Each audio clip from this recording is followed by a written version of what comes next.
As we continue to follow this developing story, the details are just heartbreaking. Payment cost is just overwhelming.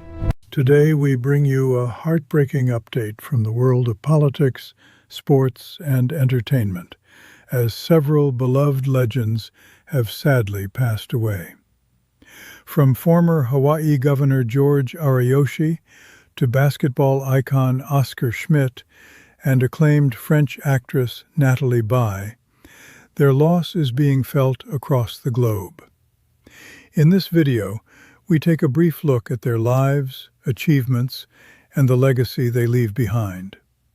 Stay tuned as we cover all the latest details and tributes coming in from around the world. If you find this video informative, don't forget to like, share, and subscribe for more breaking news updates. Former Hawaii Governor George Ariyoshi, the first U.S. governor of Asian American descent, dies at 100. Honolulu. Former Hawaii Governor George R. Ariyoshi, the nation's first Asian American governor, has died at age 100. Ariyoshi, a Democrat who led the state from 1973 to 1986, died peacefully while surrounded by family on Sunday night, according to a statement Monday from current Governor Josh Green. Governor Ariyoshi devoted his life to Hawaii with humility, discipline, and an unwavering sense of responsibility to the people he served, Green said. He led our state during a pivotal moment with quiet strength and integrity, and his legacy as a trailblazer and public servant will endure for generations. Ariyoshi was a three-term governor who first rose to the position in October 1973. 3 years earlier, he had been elected lieutenant governor, and he then became acting governor when Gov. John Burns fell ill with cancer.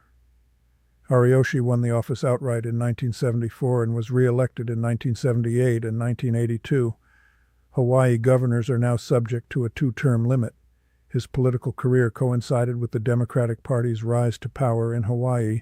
Democrats wrested control of the legislature from Republicans in 1954, the year Ariyoshi won the first of two terms in the territorial House of Representatives. He won a territorial Senate seat in 1958, becoming a state senator the following year when Hawaii became a state. Ariyoshi won 3 more state Senate races in 1964, 1966, and 1968 before becoming lieutenant governor. Ariyoshi was born March 12, 1926, in a 2-room tenement near Honolulu Harbor to parents who immigrated to Hawaii from Japan. He grew up in the hardscrabble neighborhood of Kalihi near downtown Honolulu. His father, Ryozo, a sumo wrestler from Fukuoka Prefecture, became a stevedore and owner of a dry cleaning shop in Hawaii. His mother, Mitsue, came from Kumamoto, Japan. In his 1997 autobiography, With Obligation to All, Ariyoshi wrote about growing up with a lisp. The fact that we had no money did not seem to be a barrier, but I had a barrier of a different kind, he wrote, describing how he wanted to grow up to become a lawyer if he could learn to speak properly. Following graduation from McKinley High School in 1944, Ariyoshi served as an interpreter with the U.S. Army's Military Intelligence Service in Japan at the end of World War II. After the war, Ariyoshi attended the University of Hawaii before transferring to Michigan State University, where he received a bachelor's degree in history and political science in 1949. Ariyoshi earned a law degree from the University of Michigan Law School in 1952. Going to school on the U.S. mainland, Ariyoshi didn't feel a sense of being treated differently. On the contrary, I enjoyed the fact that Hawaii had a reputation even then for people of different backgrounds coming together and living harmoniously, he wrote in his book. He began practicing law in Hawaii the year after he graduated from law school. Ariyoshi withdrew from private practice and resigned various corporate directorships after he was elected lieutenant governor. He said his decision to seek the position was influenced by a desire to break the barrier for minorities. The new state of Hawaii had produced United States representatives and senators of Caucasian, Chinese, and Japanese ancestry, reflecting our diversity, he wrote, but only Caucasians had been governor. Ariyoshi's time as governor was marked by Hawaii becoming a tourist destination and a booming population.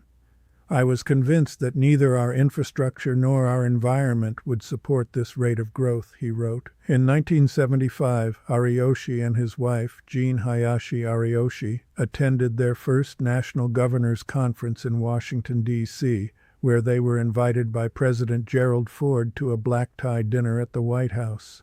Jean Ariyoshi wrote in her book, Washington Place, A First Lady's Story, that as the couple jitterbugged on the dance floor, she stood on tiptoe and whispered in his ear, "Look at the little girl from Wahiawa dancing at the White House," he replied, "and she's dancing with the kid from Kalihi."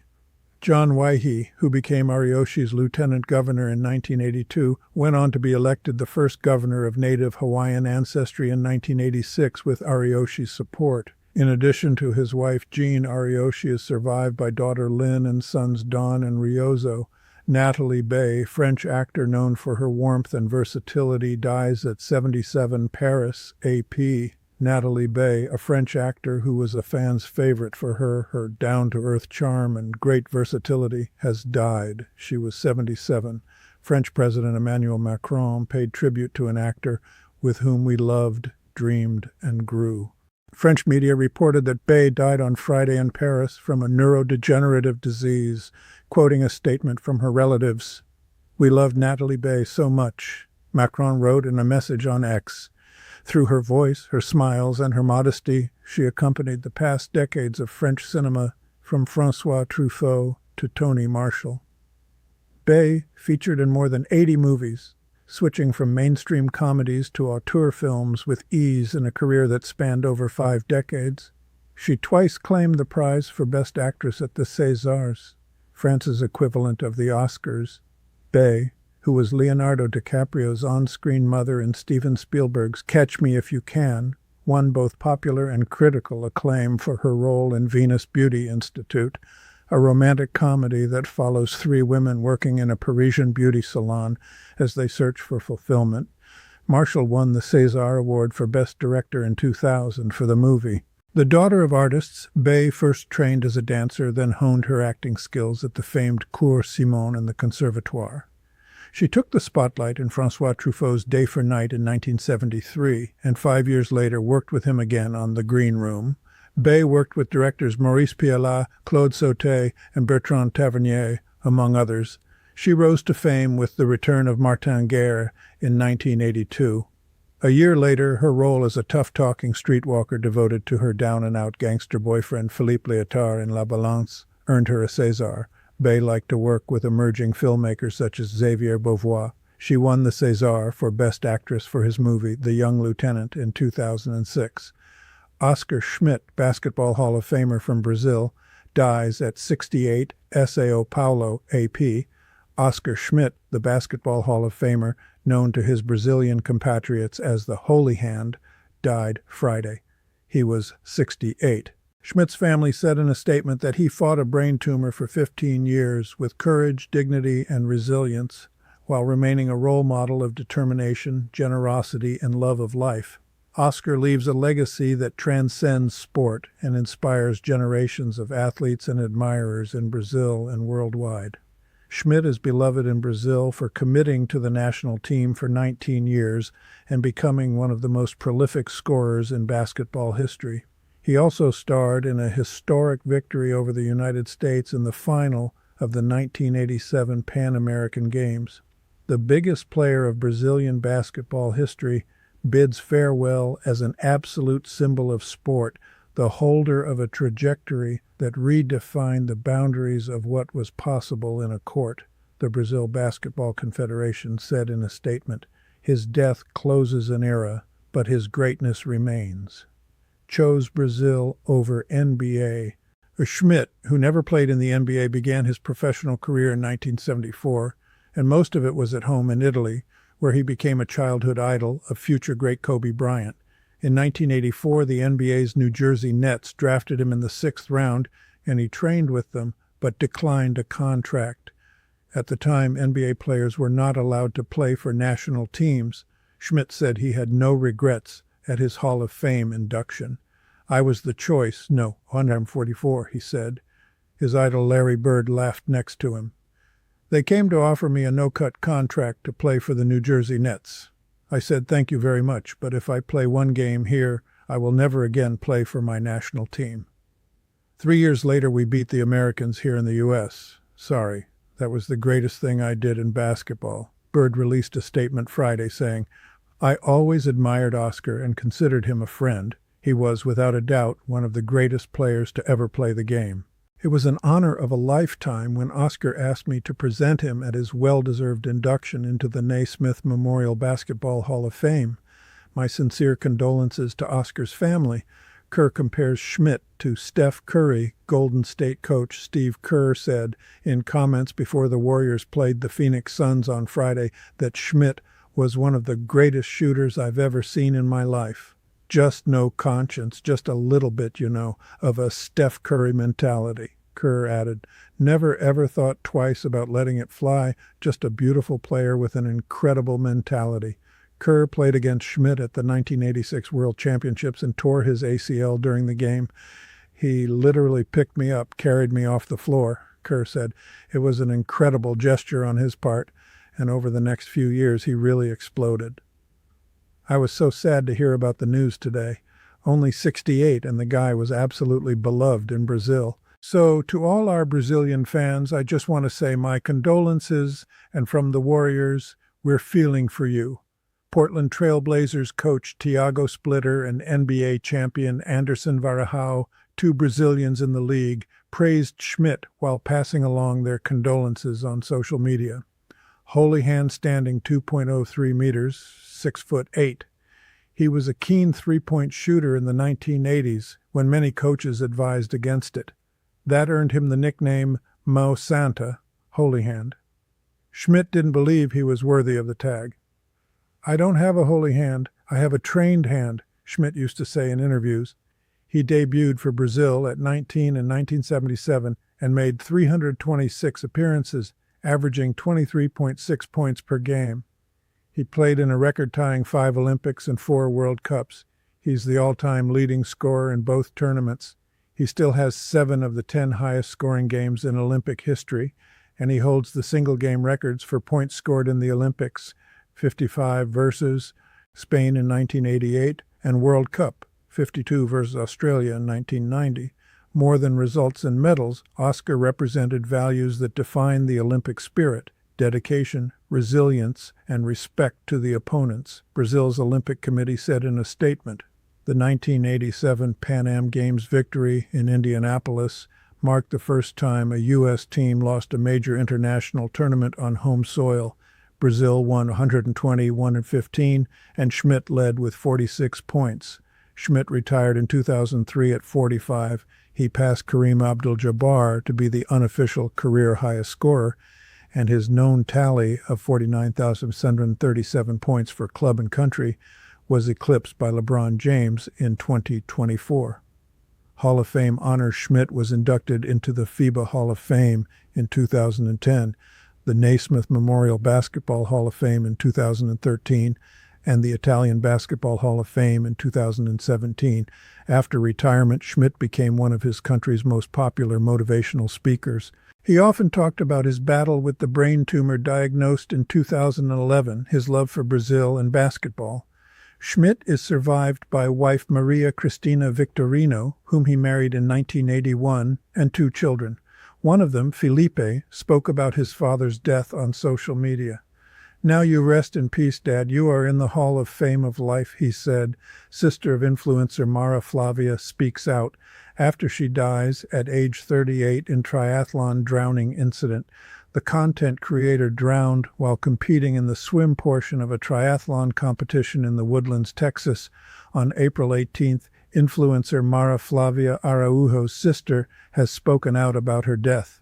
Araujo, who had over 60,000 followers on Instagram and was known for sharing fitness content, drowned while competing in the swim portion of a triathlon competition in the Woodlands, Texas on April 18th, the Montgomery County Sheriff's Department, MCSD, previously confirmed to People.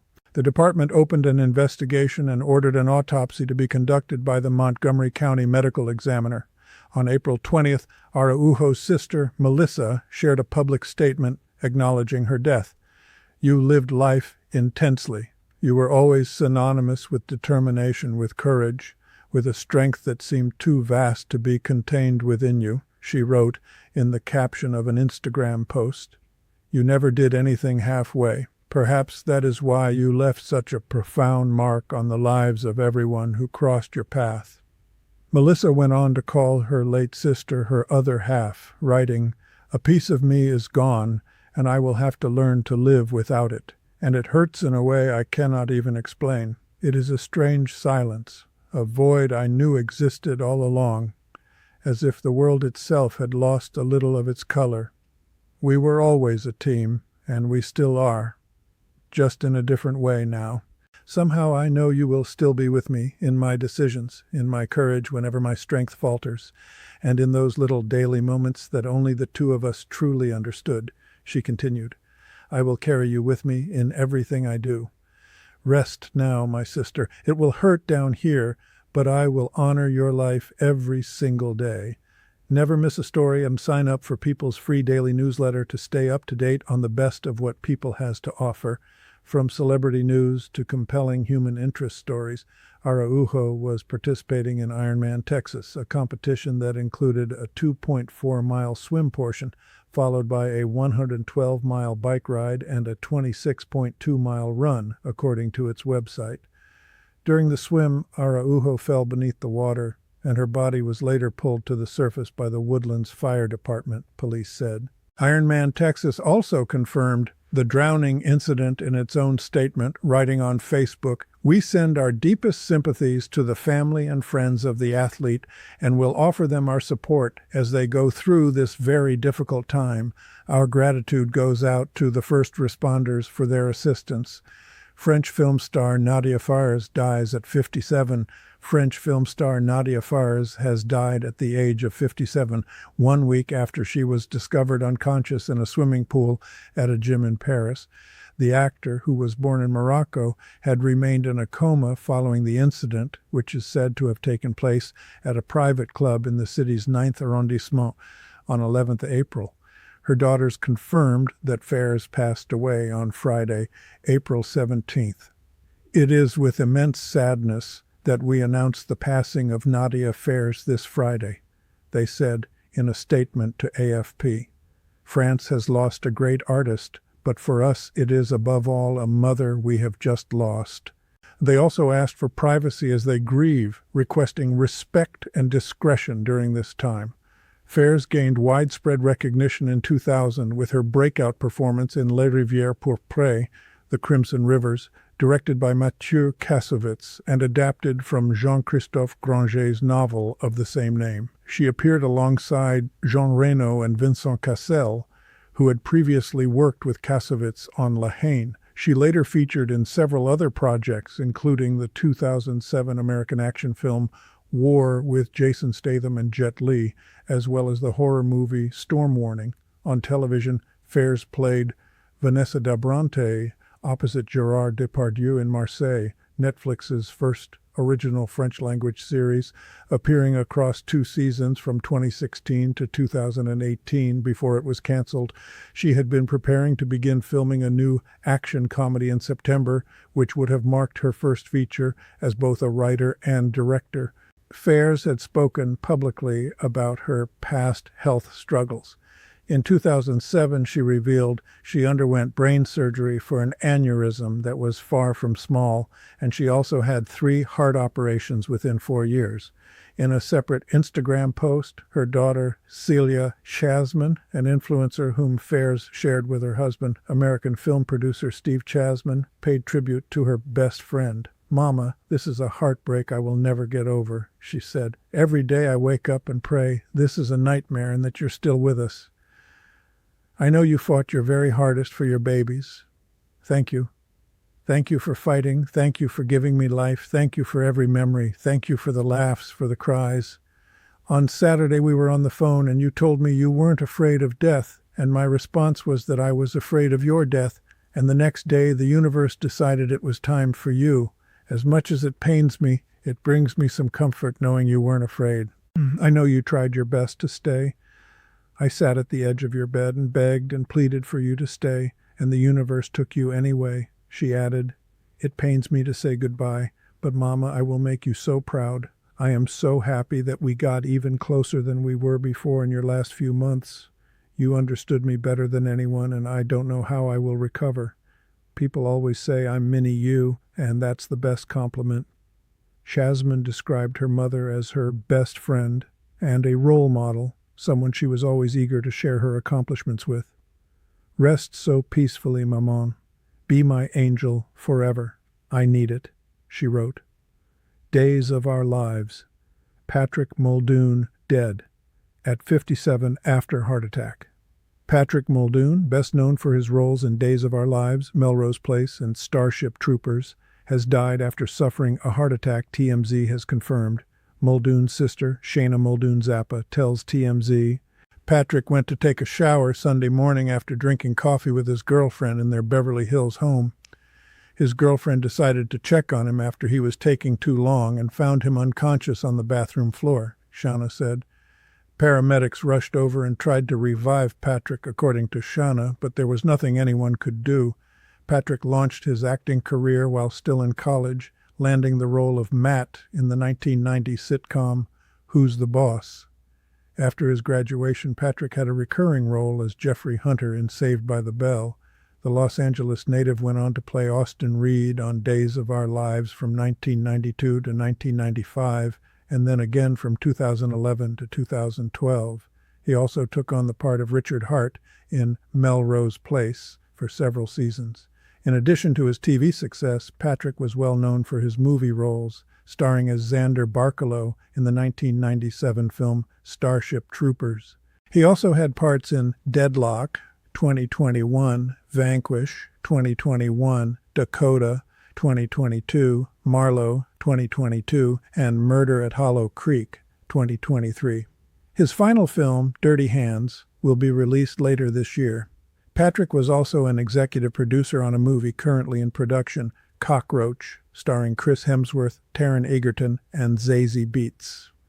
Aaron Carter's mom launches GoFundMe for posthumous star on Hollywood Walk of Fame. You're going to be there someday. Aaron Carter's mother has set out to carve his name into Hollywood history, calling on fans everywhere to help celebrate his legacy. Jane Carter Schneck launched a GoFundMe campaign to raise $85,000 for a star on the Hollywood Walk of Fame, telling TMZ she plans to apply before the May 15th deadline. The process requires a formal application, a sponsorship fee, and approval from the Walk of Fame Selection Committee. Schneck said her late son would have loved the idea. She remembered how they used to walk along the boulevard together during trips to Los Angeles. She recalled one moment in particular to TMZ. When Carter was about 12, she told him, "You're going to be there someday." According to Schneck, he didn't hesitate.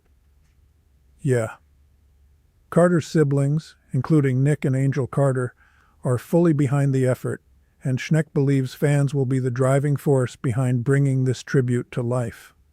The fundraiser says the money will go toward the creation, installation, and long-term maintenance of the star, adding, "We are coming together as fans, friends, and supporters to honor Aaron Carter's legacy. Every donation, no matter the size, brings us one step closer." Carter was found dead in a bathtub at his Lancaster, California, home on November 5, 2022. He was 34. The cause of death was not immediately publicized, but the Los Angeles County Medical Examiner coroner later ruled that Carter's death was accidental drowning after inhaling difluorothane and taking alprazolam. He was later cremated, and his ashes were placed in the care of his twin sister, Angel. The late star is survived by his young son, Prince Lyric Carter, born in November 2021, whom he shared with his former fiancée, Melanie Martin. His brother Nick Carter is a member of the Backstreet Boys, one of the biggest pop groups of all time. Thanks for watching this update. These legendary figures have left behind unforgettable legacies in politics, film, sports, and entertainment, and their impact will continue to inspire generations around the world. If you found this video informative, please like, share, and subscribe for more breaking news and celebrity updates. Stay tuned for more latest news, and we'll see you in the next video. Take care.